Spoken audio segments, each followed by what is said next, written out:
How y'all doing? I'm Big Al, and welcome back to the garage. Today, we're going to do something a little bit different. It's been in the news. 25% tariffs have gone into effect on all foreign-built cars. We need to talk about it.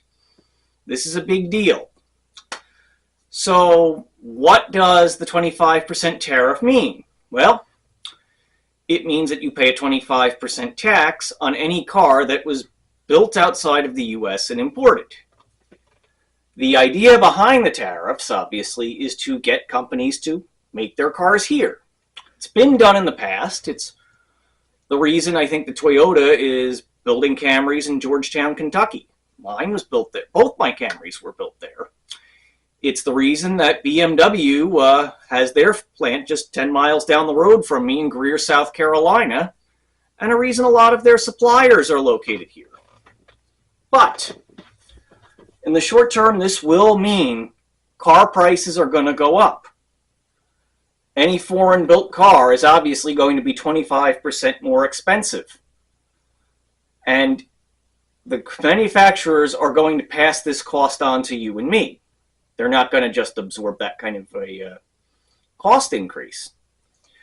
So in the short term, it's going to mean cars are going to get more expensive. And I think that's even the ones that are built here. Because Ford, GM, Chrysler, a lot of those cars use a lot of foreign-built components. And it's going to take time to get those components built here, to source them here. So we're going to see cars across the board, I think, get more expensive in the coming weeks and months. As to whether it will eventually peak and prices will start to come down and manufacturing moves here, that remains to be seen. That's the intent with these tariffs. But before we look at, why there are tariffs, let's look at why manufacturing went overseas to begin with. The big reason is it's cheaper. The reason everything is made in China is because in China they can pay their workers peanuts. And it's reflected in the quality of what we get. I mean, not just on my channel, but every automotive YouTube channel. What is the common refrain? Chinesium, the world's weakest element. I mean, we get what we pay for.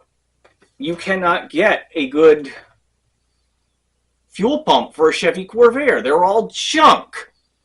I mean, my $20 Amazon electric pump works better than the mechanical piece of garbage that costs $70. It's not even manufactured correctly. So, will tariffs right these wrongs? Again, that remains to be seen.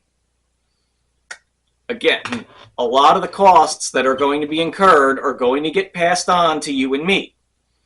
Not only does it mean new cars are going to get more expensive, it's going to also make the cost of used cars go up. Because new cars become unaffordable, well then people are going to move to the used car market, demand for them rises, and basic supply and demand.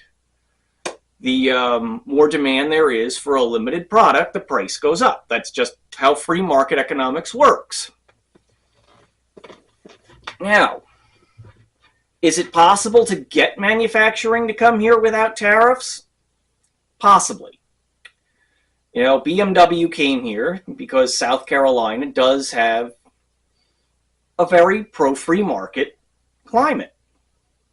Corporate taxes are low, it's right to work, and I think BMW found it attractive. That's why a lot of the foreign manufacturers build their cars in the southern states. And it's been very good for this area. It provides a lot of jobs, and we have a booming middle class. And I think that is what the current administration wants across the board. As to whether tariffs will deliver that, that remains to be seen. The short term, I can tell you, prices will go up, and that's going to hurt the average American. We're going to see prices for new cars go up. We're going to see prices for used cars go up. And prices for car parts are going to go up too, because I believe those are covered by a separate tariff. that's going to hurt me as a Corvair guy, because unfortunately Clark has to get a lot of his parts from China, as do the other Corvair parts guys. And I really hope that's not the case. I really do want to see this succeed, but tariffs have kind of a checkered past. It was the Smoot-Hawley Tariff Act that was passed in, I believe, 1930 that really dumped gas on the fire of the Great Depression. Employment was actually starting to come back up before that went into effect and really sent the markets into a tailspin, and we didn't really recover until World War II. And the thing about tariffs is they are a very regressive tax. They will hit the low-income people the hardest. So the person just trying to keep their old beater on the road is going to be paying more for parts, and that's going to hurt. That's going to hurt a lot more than, you know, some guy buying a Lamborghini. But 25% of the sticker price on a Lamborghini, that's going to be a handsome chunk of change also. So I think what the administration is going for, and I hope it works out this way because the alternative is bad, is short-term pain, long-term gain. I think that's what he's going for. As to whether it works out that way, well, I hope so for the sake of this country that it works out that way. And it remains to be seen. You know, I am generally a very pro-free market person. You all know this. You all know that I'm not anti-EV, but I am anti-EV mandate. I'm all for EVs being allowed to compete in the marketplace. I'm not for government ramming them down our throats. You know, if anything, I'm more of a libertarian than a conservative if you just have to pin a label on somebody. I think we would be better off if we just kind of left things alone. But then again, Trump also has another good point that we can't continue to let other countries sell their goods here while they slap tariffs on ours.